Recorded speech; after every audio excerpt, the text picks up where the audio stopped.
Professor نازش کا شوہر ہے؟ شادی شدہ آدمی ہے وہ؟ بی بی جان کے اعصاب پر انکشاف پتھر کی طرح پڑا تھا۔ ان کا جی چاہا کہ پٹرول چھڑک کر اسے جلا دیں۔ ایک ہی گھر میں دو شکار ڈھونڈ لیے اس نے۔ یا خدا، کس گناہ کی سزا ہو تم؟ ان کی نظریں شعلے کی طرح دہک رہی تھیں۔ اب اسی سے پوچھ لیتے ہیں کہ بی بی کس کی بارات لانا چاہتی ہو، شوہر کی یا بھائی کی؟ پوچھ لیں اس سے۔ بھائی یا خامند؟ اطلاع پاتے ہی نازش کا دل پاتال میں ڈوب گیا۔ خبریں بھی خونی ہوا کرتی ہیں، اس پر آج انکشاف ہوا تھا۔ خوش قسمتی ٹھہری کہ وہ اس دن بلا ارادہ نینی کے بجائے اپنے گھر کا نمبر دے آئی تھی، اور یہ بھی اچھا تھا کہ دانیال ابھی کچھ دیر پہلے ہی کراچی فلائی کر گئے تھے۔ اس سے یہ سمجھنے میں چندہ دشواری نہیں ہوئی کہ اس آفر کے پس پردہ کون سے عوامل متحرک ہیں۔ چشم تصور میں وہ دانیال کو نازش کے باپ کے روبرو دستاویز تھماتے دیکھ رہی تھی۔ بے اختیاری اس نے جھرجھری لی اور تیز سے مہران کے آفس کا نمبر ڈائل کرنے لگی، جہاں پہ فون کرنے کے بعد اسے پتہ چلا کہ وہ ابھی کسی کام سے باہر گیا ہے۔ اس نے جب اس کے موبائل نمبر پہ ٹرائی کیا تو وہاں سے کوئی رسپانس نہیں آیا۔ غالباً بند تھا یا بیٹری لو ہو جانے کی وجہ سے کال ریسیو نہیں ہو رہی تھی۔ کتنی احمق ہوں نا میں، اس نے اپنی پیشانی پر ہاتھ مارا۔ مہران کا اس کے پاس نمبر بھی تو ہے ایک اور۔ اس نے ڈائری سے نمبر نوٹ کیا اور پھر احتیاط سے فون پر سروس والوں کا نمبر ڈائل کرنے والی۔ السلام علیکم، ٹی سی پیج پہ ہو؟ نازش نے عجلت میں انہیں اپنا نمبر نوٹ کروایا۔ کال می جسٹ ناؤ، مسز نازش دانیال۔ رسیور رکھنے کے بعد وہ بے چینی سے ٹہلنے لگی، ذہن میں متفرق خیالات چک پھیریاں کھا رہے تھے۔ مہران کا پہلا اور بھی سختہ رد عمل ظاہر انکاری ہوگا، لیکن مجھے اس انکار کو اقرار میں تبدیل کروانا ہی ہے۔ لیکن کیا یہ عظیم کام میں کر لوں گی؟ اس کی زمین نے ملامت کی۔ اپنا گھر بچانے کے لیے اس کو دہکتے کوئلوں پر چلنے پر مجبور کروں؟ مگر وہ بھائی ہے نا جو بہنوں کو خوشیاں خرید کر دیتے ہیں، پھر کون سا گھاٹے کا سودا ہے۔ ایک پڑھی لکھی سلجھی باشعور لڑکی اس کی زندگی کی ساتھی بنے گی، سفر حیات سہل ہو جائے گا۔ وہ 13 برس سے پروفیسر دانیال کے ساتھ تھی، اور اتنی طویل مدت میں اس کی ذات کا ہر رنگ، ہر عکس، ہر پہلو اتنی گہرائی سے جان چکی تھی کہ اب روایتی رقیبانہ یا حریفانہ جذبہ مشکل سے ہی بیدار ہوتا تھا۔ اور یہی وجہ تھا کہ اس نے ارشین والے معاملے میں غیر معمولی سیلف کنٹرول اور تحمل اور سکون کا مظاہرہ کیا تھا۔ کوئی اور عورت ہوتی نا تو شاید اس کا منہ نوچ ڈالتی، اس کے قدموں تلے انگارے بچھا دیتی، لیکن وہ اپنے شوہر کی دل پھینک اور بآسانی پھسل جانے والی طبیعت سے آشنا تھی۔ اب تو کڑن اور جلن بھی نہیں ہوتی تھی۔ وہ دانیال کی بہت ساری سہیلیوں سے مل چکی تھی، بہت عام سے بے نیاز تاثر کے ساتھ، لیکن ارشین سے ملاقات نے یاد رہ جانے والا نقش چھوڑ دیا تھا۔ اس سادہ، افسردہ اور تھکی تھکی سی ورکنگ لیڈی سے اسے ہمدردی ہوئی تھی، جو اس کی ایک ہی دلیل پر تائب ہو گئی تھی۔ پھر بعد میں دانیال نے اس کے ساتھ جو زور و زبردستی اور جنونیت کا ڈرامہ رچا تھا نا، اس نے نازش کے دل میں اس کے لیے بہت ہی وسعت و کشادگی پیدا کر دی تھی۔ اب وہ اپنے گھر کے ساتھ ساتھ اس کو بھی بچانا چاہتی تھی۔ اس نے عجلت کے عالم میں جناح سپر مارکیٹ کے پارکنگ لاٹ میں کھڑی گاڑی کو دیکھا اور سیدھی مردانہ ملبوسات کی شاپ میں جا گھسا۔ یہ شاپ پورے اسلام آباد میں جدید فیشن کے سٹائل جینٹس ڈریسز کے لیے مشہور تھی۔ مہران اکثر یہیں سے شاپنگ کرتا تھا۔ کچھ دیر بعد جب وہ باہر آیا تو ساتھی زنانہ ملبوسات کی شاپ کے باہر شوکیس میں لگے ڈریسز کا جائزہ لیتی در نایاب پر نظر پڑی۔ وہ چونک گیا۔ اس کے ہمراہ ایک ادھیڑ عمر فرینچ کٹ داڑھی والے شفیق سے بزرگ تھے۔ انہوں نے سفید براق شلوار قمیض پہن رکھی۔ لڑکی کچھ لوگی یا یوں ہی مجھ بڈھے کو خوار کرو گی؟ پچھلے 2 گھنٹوں سے مارکیٹ میں ریس لگا رہا ہوں تمہارے ساتھ۔ مہران سمجھ گیا کہ وہ یقیناً در نایاب کے والد ہیں۔ بندے کو ساری دکانیں پھیر کے دیکھ بھال کی چیزیں لینی چاہیے نا، ذرا دم لینا بابا جان۔ وہ بچوں کی طرح ٹھنکی۔ سرخ کاٹن کے گھریلو ملبوسات میں اس کا بھیگا بھیگا سفید و گلابی حسن دمک رہا تھا، معصومیت جس کا قدرتی سنگھار تھی۔ سنہری گنے بال کلپ میں قید نازک سی کمر کا گھیراؤ کیے ہوئے تھے. وہ قدرے جھکی ہوئی تھی, شیشوں کے پار ہینگ کیے ہوئے ڈریسز کو دیکھ رہی تھی. اوفو, اب ان غریبوں کی تفتیش بھی کرو گی؟ پولیس والوں کی گرفت و صحبت سے اللہ بچائے. اتنی بدگمانی بزرگوار, یہ تو اچھی بات نہیں ہے. وہ بے ساختہ مسکراہٹ سمیٹتے ان کی طرف بڑھا. بزرگوار حیرت و الجھن کے اس عالم میں اس خوش روح نوجوان کو دیکھنے لگے. فولادی جسامت, سحر انگیز آنکھیں, مستحکم و متین چال اور چہرے پر خود اعتمادی کی چمک. معاف کیجیے گا, میں نے آپ کو پہچانا نہیں. پہچان بھی کیسے سکتے ہیں, یہ ہماری پہلی ملاقات ہے. اس سے پہلے کہ مہران تفصیلی تعارف کرواتا, در نایاب تحیر سے پلٹا کھا کر متوجہ ہوئی. ارے سر آپ, السلام علیکم. اس نے ادھر ادھر دیکھا, پھر اپنی طرف, اور کہ وہ وردی میں نہیں ہے اس لیے باقاعدہ سلیوٹ سے اعتراض کیا. البتہ الرٹ اور اٹینشن ہو جانے والے انداز وہی تھے جو ایک آفیسر کو دیکھ کر ماتحت کے وجود پر چھا جاتے ہیں.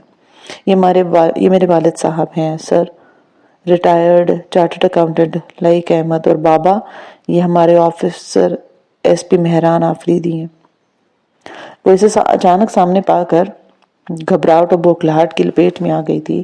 تیز تیز لہجے میں یوں تعارف کروائے جیسے بتا کر فوراً بھاگنے کا ارادہ ہو. مہران نے اس کی صدا کو نوٹ کیا تھا. ایک مبہم سی مسکراہٹ اس کے ہونٹوں کے کنارے چھوتی ہوئی گزر گئی تھی.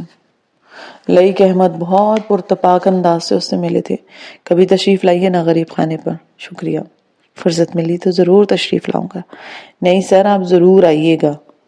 وہ بے ساختہ اصرار کر گئی اور وہ کن اکھیوں سے بار بار اپنے گھریلو لباس میں موجود سراپے کو دیکھ رہی تھی, جبکہ وہ سیاہ پینٹ اور پنک شرٹ میں در حقیقت بہت خوبصورت لگ رہے تھے. در نیاب کا جی چاہا کہ کس طرح ان جادوگر بھنور اس چمکدار آنکھوں کو اپنی ہتھیلیاں رکھ کر بند کر دے اور پھر خوب اچھی طرح ان کی صورت دیکھے, ان کے چہرے کے نقوش ازبر کرے جن پر روب و دبدبے کے باعث اس کی نظر نہیں ٹھہرتی تھی, یا وہ اس کتاب نہیں لا پاتی تھی. آئے تو سر کے انداز جو تھے وہ مہربان بادل کی طرح لگ رہے تھے. وہ روایتی سخت و سرد اور درشت لہجہ پس پرد چلا گیا تھا. شاید اس کی ایک وجہ یہ تھی کہ اس وقت دونوں ڈیوٹی پر نہیں تھے. اوکے لائق صاحب, آپ سے مل کر بہت خوشی ہوئی. انشاءاللہ آئندہ بھی صحبت رہے گی. مجھے ذرا جلدی ہے, اس لیے یہ میرا کارڈ رکھیے. کسی خدمت کے لائق پائیں تو ضرور یاد رکھیے گا. مہران نے بڑے پرجوش انداز میں لائق صاحب سے ہاتھ ملایا. درے نایاب آنکھیں پھاڑے اس کے پتھریلے چہرے پر جھلکتے نرم و لطیف تاثرات دیکھنے لگی. اتنی حیران نہ ہوں مس نایاب, فی الوقت آپ میری ماتحت نہیں ہیں. اس کے چہرے پر سخت حیرانی مہران کی تیز حسیات سے اوجھل نہیں رہ پائی. وہ عین اس وقت اس کی آنکھوں میں دل کر ہلکا سا مسکرایا. نظروں کا یہ تصادم نایاب کی جان پر بنا تھا. وہ سٹپٹا کر پلکیں جھکانے پر مجبور ہو گئی. یوں لگا جیسے وہ سحر انگیز آنکھیں اس کے ان کا جادو دل کی کوٹری میں رکھے سارے ہیرے موتی لوٹ کے لے جائے گا. خدا حافظ سر. اس کی حسین پیشانی پر پسینہ نگینوں کی طرح چمکنے لگا تھا. اس وقت مہران صاحب کا جیب میں پڑا پیجر بج چکا تھا. لئیک احمد اور نایاب آگے بڑھ چکے تھے, جبکہ مہران اپنے پیجر نکالتے ہوئے گہری نظروں سے در نایاب کی پشت پر سنہری آبشار کی طرح گرتے بالوں کو دیکھ رہا تھا, جو وہ دوپٹے کو سر پر سلیقے سے لینے کے باوجود نمایاں ہو رہے تھے. یہ غریب خانہ آپ جیسے پارسا پاکیزہ لوگوں کے قابل تو نہیں ہے, مگر پھر بھی تشریف لائیے. نازش نے بہت ناراض لب و لہجے میں ڈرائنگ روم کا دروازہ کھولا, کیونکہ اس کے بار بار فون کرنے اور مجبور کرنے پر وہ اس کے گھر آیا تھا. کل تو اس نے پوری بات سنے بغیر ہی اس کی لائن کٹ کر دی تھی, مگر نازش تو ہمت ہارنے والوں میں سے نہیں تھی. وہ اگلی صبح پھر سے فون پر جت گئی تھی, جس کے نتیجے میں مہران شام کو اس کے روبرو تھا. کمال ہے بھائی, خود ہی بلاتی ہیں اور خود ہی مقام و مرتبے کا احساس بھی دلاتی ہیں. کمال ہے. مہران خلاف عادت شگفتگی کا مظاہرہ کرتے ہوئے شنیل کے سرخ صوفے پر بیٹھ گیا. سیاہ جینز اور ہنی کلر کی شرٹ میں وہ ہمیشہ کی طرح شاداب و صبی نظر آ رہا تھا. نازش نے دل ہی دل میں اس کی نظر اتاری, مگر اس کے انداز, اس کے تاثرات, لب و لہجے میں فرق نہیں آنے دیا. جناب کی حضور ایک خدمت پیش کرنی تھی بندے نے. سفید و سیاہ پرنٹ کے قیمتی سلک کے سوٹ میں سیاہ دوپٹہ شانوں پر لپیٹے ہوئے وہ اس کے مد مقابل اور خفا خفا انداز میں دیکھنے لگی۔ مہران کا چہرہ آن کی آن میں سنگین اور سرد تاثر دینے لگا۔ درخواست دینے سے پہلے یہ نکتہ ضرور دھیان میں رکھنا کہ قبول کرنے والے میں عمل کرنے والے کی استطاعت ہے بھی یا نہیں۔ آپ کیوں اپنی خفگی ظاہر کر کے مجھے ایموشنل بلیک میل کر رہی ہیں؟ آپ کی ذات پر تو شاید کوئی آنچ نہیں آئے گی، مگر میرا بہت نقصان ہو جائے گا، اور مجھے آزمائش میں مت ڈالیے نازش۔ میں انسان ہوں، فرشتہ نہیں ہوں کہ گزری ہوئی تلخ و بھیانک رت کے سارے حوالے یادداشت کے خانوں سے کھرچ ڈالوں۔ بے اعتبار عورت کا ساتھ ایک مسلسل سزا ہے، کبھی نہ ختم ہونے والا عذاب۔ تم ایک بار اس پر اعتماد کر تو دیکھو، وہ سارے بھروسے لوٹا دے گی۔ میں نے اس کا باطن دیکھا ہے، ورنہ اب اتنی بھی شفیع و مطلبی نہیں ہوں میں کہ اپنی ہمراہ ہموار کرنے کے لیے اسے تمہاری جھولی میں ڈال دوں یا تمہاری جھولی کو پتھروں سے بھر دوں۔ ہاں،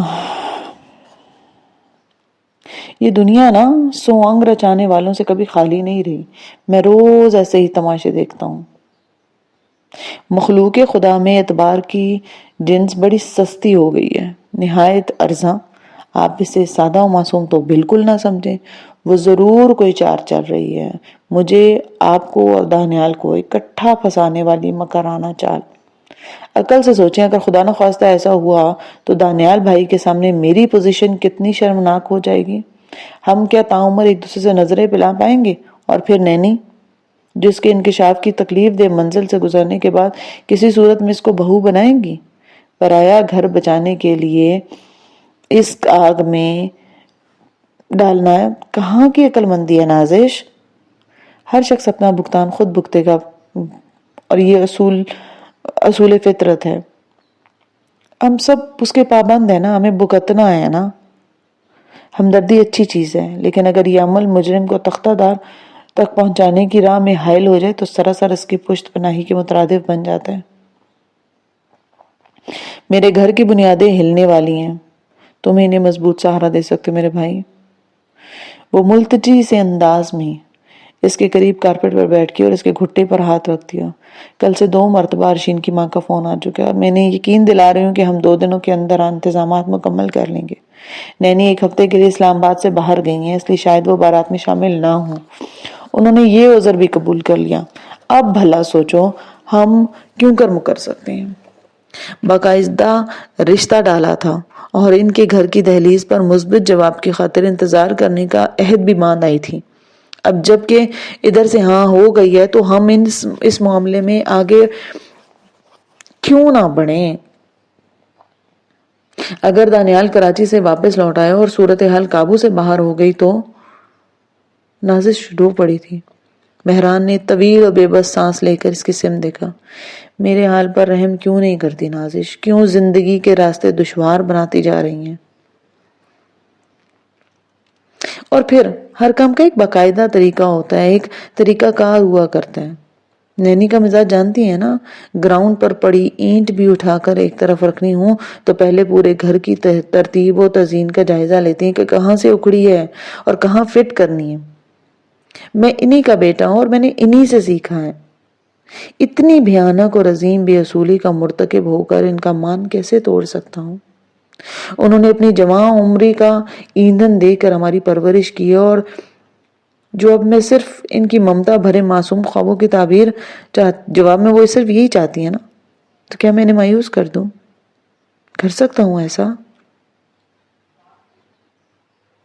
وہ ارشین والا باب بند کر چکی ہیں، کبھی نہ کھولنے کے لیے، اور خود میرے کہنے پر۔ اب کیا یہ سنگین قدم اٹھا کر ہمیشہ کے لیے ان کی ذات کی نفی کر دوں؟ نہیں، انہیں شیخ بانڈا سے واپسی پر سلیقے طریقے سے اعتماد میں لے کر بتایا جا سکتا ہے۔ اگر ادھر ڈائریکٹ فون ہوتا نا تو میں ابھی ان سے رابطہ کر لیتی۔ وہ ماں ہیں، کتنی بھی ناراض کیوں نہ ہو، بالآخر مان جائیں گی نا۔ مگر میں اپنے دل کو کیسے مناؤں نازش؟ اور یوں بھی میں شادی کے لیے لڑکی منتخب کر چکا ہوں۔ میں نہیں مانتی، تمہارا تو مزاج ہی ایسا نہیں ہے۔ نہ مانے ایک دن ثبوت کے ساتھ پیش کروں گا. اب برائے مہربانی میرے گلے پر چھری رکھ کر مجھے ذبح نہ کریں اور یہ چھری ہٹا لیں اور مجھے جانے کی اجازت دیں. یہ نہیں ہو سکتا. شادی تو تمہیں کرنی پڑے گی. اور وہ جو میری منتخب کردہ خاتون ہیں وہ کہاں جائیں گی؟ اس سے بھی کر لینا بعد میں. مہران بہت دیر تک اس کے چہرے پر نظریں جمائے جیسے کسی سخت فیصلے پر پہنچنے کی جنگ سے نبرد آزما ہو رہا ہوں. میں نے تم سے آج تک کچھ نہیں مانگا مہران. آج خود بلایا اور دست بدست تعاون کی درخواست کر رہی ہوں. بولو نا, میری جھولی خالی چھوڑ دو گے؟ سہاگ کی سلامتی یا عمر بھر کے لیے راندہ درگار ہو جانے کا زخم؟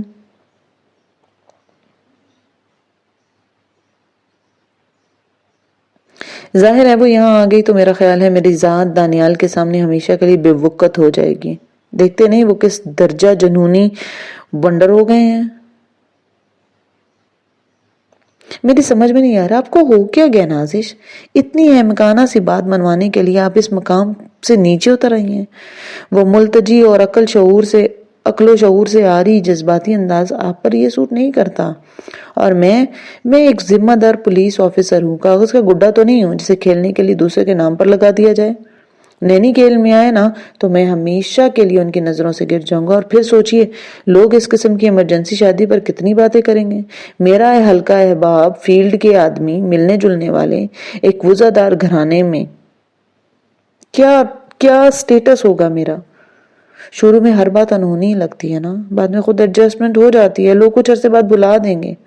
لیکن کوئی جواز, کوئی دلیل, کوئی کچھ نہیں چاہیے مجھے مہران. صرف ہاں اور نہ میں جواب دو. میری ذات کو اپنی مرضی سے خرچ کرنا چاہتی ہے نا؟ اچھا ٹھیک ہے, کر لیجیے. میرے پندار کی آزمائش کر لے, لیکن میری کچھ شرائط ہیں جنہیں منوائے بغیر میں ایک قدم بھی آگے نہیں بڑھوں گا. تم جو چاہے منوا لو. اور آج تم نے ثابت کر دیا ہے کہ بھائی بہنوں کا مان رکھتے ہیں اور اس کو رکھنے کے لیے وہ جان کے ساتھ ساتھ دل پر بھی کھیل جاتے ہیں.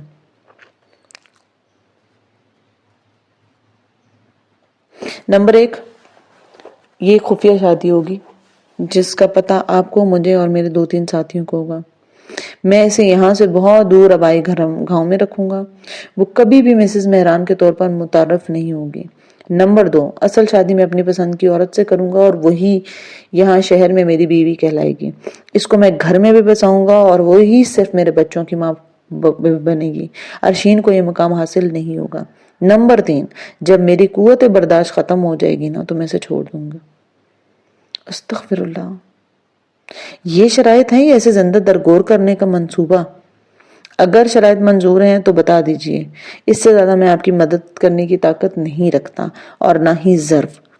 مجھے غاصبوں سے حساب لینا آتا ہے. اس نے یہ کہا اور وہ باہر نکلنے کے لیے تیار تھا. سنو 1 منٹ.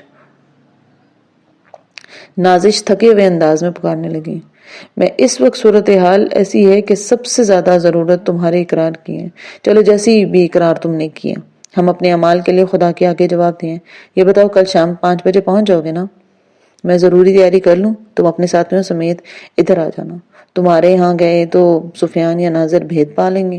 میں ارشین کی امی سے بات کر کے انہیں بارات کا ٹائم بتا دیتی ہوں اور وہ لوگ بھی سادگی سے نکاح کرنا چاہیں گے. صرف خاندان کے لوگوں کو بلائیں.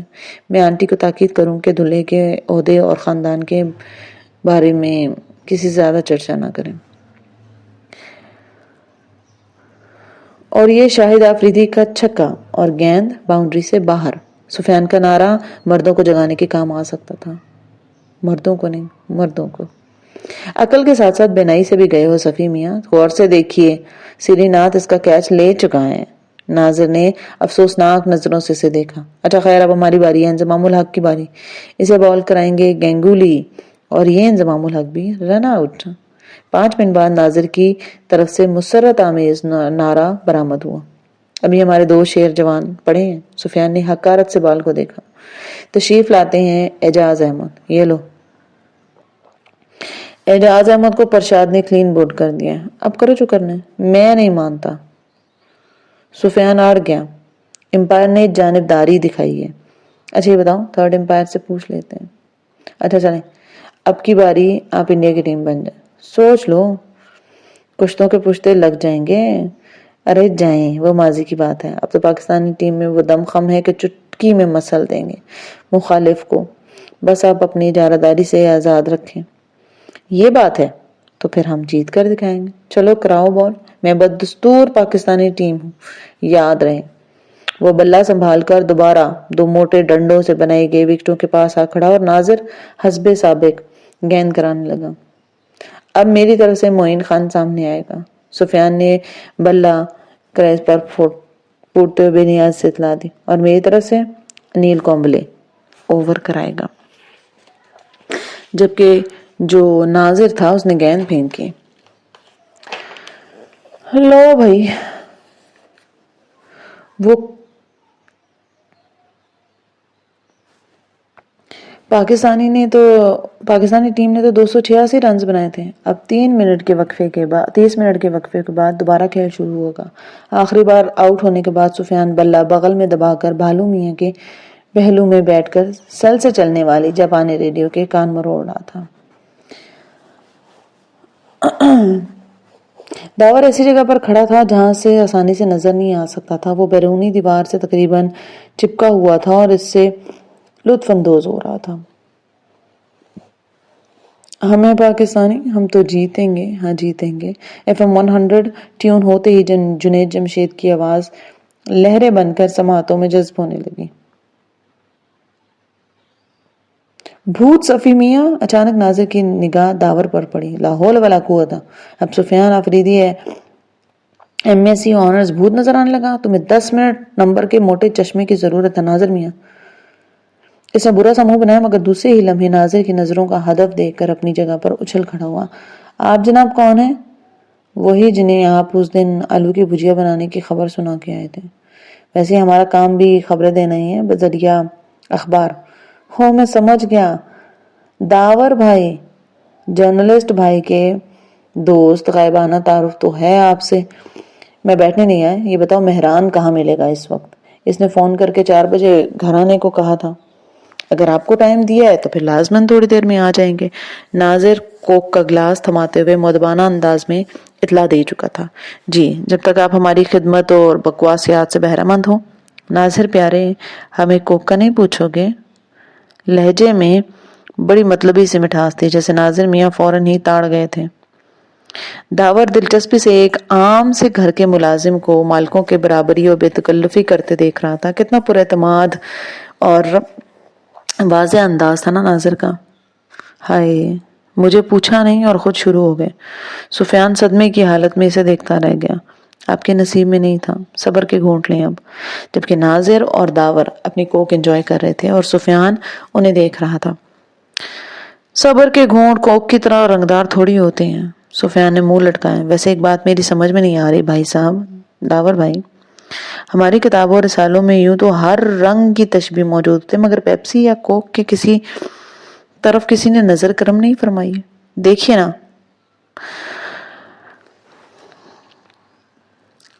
گرین، کافی کلر، چاکلیٹی، حتیٰ کہ بسکٹی کلر بھی لباس کی وضاحت کے لیے استعمال کیا تھا مگر پیپسی ہنوز محروم ہے. حالانکہ یہ رنگ بھی تو مستعمل ہے. صفی میاں، آپ کا اعتراض بجا ہے. ناظر نے تائید کی تھی. جبکہ جملہ کچھ اس طرح سے ہونا چاہیے تھا. ناظرین و محجبین نے پیپسی کلر کی فراک پہن رکھی ہے جس پر کافی کلر کے ڈاٹس ہیں. چاکلیٹی کلر کی لیس لگی ہوئی ہے. بہت اچھے. داور اپنا بے ساختہ قہقہا نہ روک سکا تھا. گویا پیپسی، کافی اور چاکلیٹ ایک ہی دسترخوان پر لے آئے ہوں. اسی سمے مہران کی گاڑی کا مخصوص ہارن بجا. ناظر گیٹ کھولنے کے لیے تیز سے بڑھا. آپ کے مہمان ہیں بھائی جان. ناظر نے ڈرائنگ روم کی طرف اشارہ کیا. سیاہی مائل سادہ شلوار قمیض میں چابی نکالتے ہوئے گاڑی سے مہران کی شکل سنجیدگی کی تصویر بنی ہوئی تھی. اسی وجہ سے ناظر کو اطلاع دیتے ہوئے وہ خاصا محتاط اور مؤدب تھا. کون؟ داور. میرے کمرے میں اوپر لے آؤ.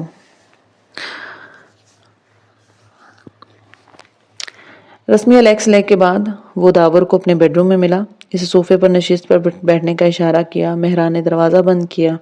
الہی خیر، کہ آپ سے بیجا میں رکھنے اور ٹارچر کرنے کا پروگرام ہے؟ داور نے گھبرائے بکھلانے کی ایکٹنگ کی۔ مہران کے پراسرار انداز کو دیکھتے ہوئے اسے جاننے میں دیر نہیں لگی کہ معاملہ بہت اہم اور رازداری کا ہے۔ میری سنجیدگی سے بات سنو، میں ابھی تھوڑی دیر بعد ایک شادی کر رہا ہوں، خفیہ شادی، اور اس راز کو تمہیں اپنے سینے سے دوسرے سینے میں منتقل نہیں کرنا۔ سمجھ رہے ہو میری بات؟ داور کے اعصاب پر جیسے کسی نے بم پھوڑا۔ وہ بری طرح سوچلا، یا اللہ، کہیں میرے کان تو نہیں بج رہے؟ تمہارا بیڈ کتنی دور ہے؟ میں فوری طور پر زور سے گر کر بے ہوش ہونا چاہتا ہوں۔ یہ واقعی تڑ سے اس کے بے داغ بیڈ پر گر گیا۔ تمہیں ابھی میرے ساتھ چلنا ہے نازش کے ہاں، وہیں سے لڑکی کے ہاں جائیں گے۔ میں اپنے ایف ایس سی کے زمانے میں ایک قابل اعتماد دوست ڈاکٹر رضا کو بھی اطلاع دے چکا ہوں، وہ چند لمحوں میں یہاں موجود ہوں گے۔ دوبارہ کہوں، مبارک ہو میں واقعہ سینٹر میں منشیات کے عادی اور نفسیاتی بیماریوں سے 2-4 مریضوں کا علاج کرتے ہیں، اپنی فیلڈ کا ماسٹر ہے اور اپنے پیشے سے عشق میں مجھ سے بہت آگے، بہت ریزرو، بہت خاموش طبع آدمی، خوامخواہ کی قرید نہیں کرتا۔ وہ بھلے نہ کرے، مگر بھائی صاحب ہمارا تو کام یہی ہے، قریدنا، ٹٹولنا، تولنا اور اس خبر کو گلوانا۔ یہ ظلم نہ کرو، کچھ تو بتاؤ، کوئی ہیڈ لائن، کوئی ضمنی، کوئی سرخی، کوئی رپورٹ۔ داور بیچارگی سے گویا ہوا۔ در حقیقت اس کے سارے حواس الٹ پلٹ ہو گئے تھے۔ ایس پی جیسا خشک بے دبدبے والا آدمی خفیہ شادی کرے، اور وہ بھی فوراً۔ داور کا بھیجا نہ الٹتا تو کیا ہوتا؟ زیادہ وضاحت اور گہرائی میں نہیں جانا، مختصر اتنا جان لو کہ یہ تو اپنی بہن کے گھر کو بچانے کے لیے مجبوراً گلے میں ڈال رہا ہوں، سرکاری اور معاشرتی سطح پر بندھن کو سامنے نہیں لانا چاہتا۔ مگر کیوں؟ داور بے وقوفوں کی طرح اس کی صورت دیکھ رہا تھا۔ اس کو یہیں، یہ جو تمہاری کیوں ہے نا، اس کو یہیں ڈراپ کر دو اور مجھے تیار ہونے دو۔ مہران نے برہمی سے اس کی صورت دیکھی اور اس کے چہرے کے مسمم تاثرات دیکھ کر لامحالہ داور کو خاموش ہونا پڑا۔ اس نے ایک طویل سانس خارج کر کے صوفے کے پشت سے ٹیک لگاتے ہوئے وارڈروب سے کپڑے نکالتے ہوئے مہران کو دیکھا۔ بندہ خدا، یہ تو بتا دو کہ جس بیچاری کا نصیب پھوٹنے جا رہا ہے، اس کا اس میں شریف کیا ہے؟ کوئی تو ہوگی، دیکھ لو گے۔ وہ اس کے لہجے میں تلخی دار رہی۔ کپڑے نکال کر اس نے باتھ روم کا رخ کیا، مگر اس سے پہلے انٹرکام پر ناظر کو کچھ پھل اور کچھ کھانے پینے کی چیزیں بیڈ روم میں پہنچانے کی ہدایت کرنا وہ نہیں بھولا تھا۔ داور ان لوازمات میں گم ہو چکا تھا۔ اتنی دیر میں وہ غسل کر فارغ ہو کر بالوں میں برش لاتا ہوا ڈریسنگ ٹیبل کے سامنے کھڑا ہوا۔ سوچ کر اس کے اعصاب شل ہو رہے تھے۔ ذات کی آزادی یا تشخص پر ڈاکہ ڈالنا سب سے زیادہ ناقابل تلافی نقصان ہے۔ اسے ہر قدم پر زنجیر چھکنے کی صدا آ رہی تھی۔ بہت قرض بڑھ چکا ہے تم پر ارشین۔ اس نے آئینے میں بے خوابی کے گلابی ڈوروں سے سجی سبز آنکھوں میں جھانکا۔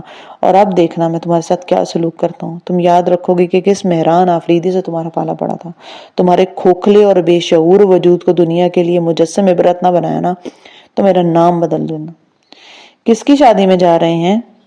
سفیان دستک دے کر اندر آیا، نکسک سے تیار سیاہ ڈنر سوٹ میں ملبوس بھائی جان کو دیکھ کر تحسین بے ساختہ شرارت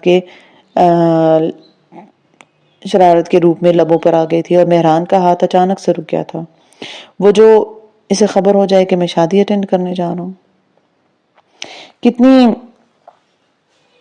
کتنی خواہش ہے یہاں کے مکینوں کو اس کی شادی کی۔ کیا کیا خواب دیکھے تھے نینی، جو ارمانوں کے محل سجائے بیٹھی تھی۔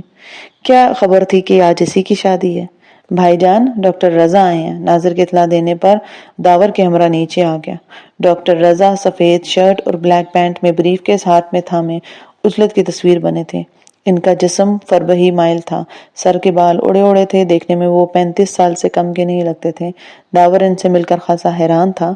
بظاہر تو موصوف جو ہیں مہران کے ہم جماعت اور ہم عمر لگتے نہیں تھے۔ بعد میں مہران نے وضاحت کی کہ بچپن میں شدید بیماری کے باعث ڈاکٹر رضا نے 8 سال کی عمر سے اسکولنگ سٹارٹ کی تھی۔ دوسرے تحقیق و مطالعہ کی پیچیدگیوں کے بعد ان کی عمر جو ہے وہ اپنی عمر سے زیادہ لگتے تھے۔ بالوں کی کمی، آنکھوں پر چڑھے موٹے شیشے اس بات کی گواہی دے رہے تھے۔ انہوں نے اس سے ایک سوال نہیں پوچھا اور ہمراہ چل پڑے۔ خود مہران نے جو بتایا سو بتایا۔ انہیں اپنی گاڑی میں بٹھا کر وہ لان میں موجود سفیان اور ناظر کی طرف آیا۔ ہم ایک کے سلسلے میں شہر سے باہر جا رہے ہیں. رات دیر سے واپسی ہوگی، بلکہ ہو سکتا ہے صبح ہی ہو. بہرحال میں انفارم کر دوں گا. دروگوئی سے کام لیتے ہوئے بے اختیار اس کی نظریں جھک گئیں. زندگی میں پہلی بار گھر والوں سے غلط بیانی کر رہی تھی. یہ نوبت بھی آنی تھی نا، تمہاری اور صرف تمہاری وجہ سے ارشین. خیر، سارے حساب تو میں بے باک کر لوں گا. ایک ذرا انتظام. فون اور فیکس کا دھیان رہے تم دونوں کو. آفیشیل کالز ریکارڈ کر لینا. اللہ حافظ. امید کرتی ہوں آج کی ایپیسوڈ آپ کو پسند آئی ہوگی. ایپیسوڈ پسند آتی ہے تو do like, share, comment and subscribe to my YouTube channel. ملتے ہیں نیکسٹ ایپیسوڈ میں. تب تک اپنا ڈھیر سارا خیال رکھیے. اللہ حافظ.